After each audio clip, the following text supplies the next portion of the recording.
let's talk about Conor McGregor specifically, because I'm sure that he was brought up in the interview, but Conor brought himself up, right? And then quickly did by performing a magic trick with his tweets where he puts them out there and then deletes them.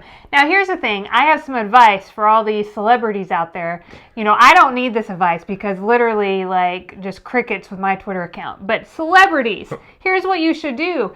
Type out that tweet in a draft email. Or type out that tweet to a text to somebody that loves you and cares about you before you do it on Twitter, right? Just because clearly Conor didn't want to. Conor was apparently watching the interview, right?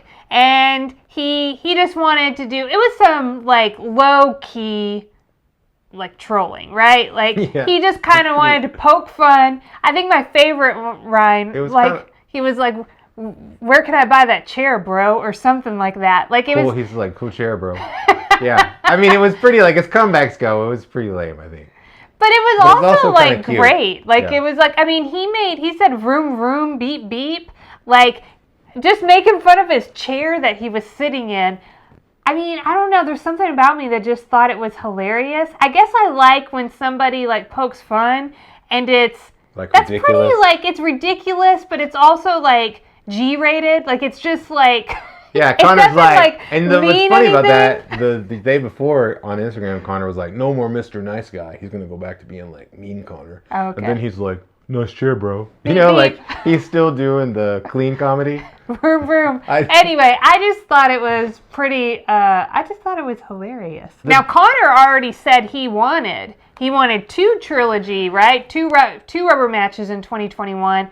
Immediately, he wants Dustin Poirier as soon as possible. Nate, baby. But yeah, he's saying bring on Nate, and I would say, from what I hear, the UFC fans and community would really like to see that one. Oh yeah, I think they want and both. They've been wanting that. They've been wanting the Nate Diaz trilogy fight. Should have happened already. The guys are 1-1. The first fight, Diaz finished McGregor in the second round. He submitted him. The second fight was a 5-round, one of the best fights in history, and people still argue today about who won that fight. They're knotted at 1-1. We needed a trilogy capper. Why haven't we had it?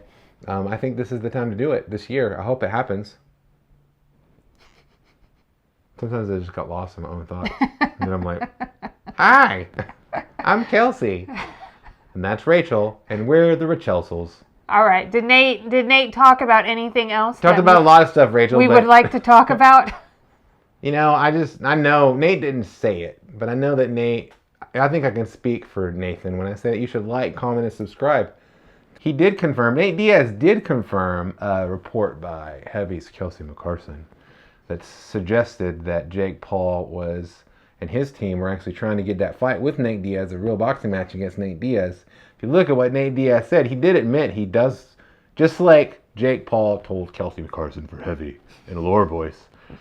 They've been negotiating. The thing around that fight happening is that, according to Jake Paul, Nate Diaz has 2 fights left on his UFC contract. If he can get those over with, then he can fight Jake Paul in a boxing match. Nate Diaz did confirm with Ariel Helwani that he does want to fight Jake Paul in a boxing match. So Nate's got all kinds of stuff. He's got options, baby. He's rich, and he's rich. He is rich. Can I tell you my favorite thing? Can I reveal my favorite thing about Nate Diaz? I follow Nate Diaz on Instagram.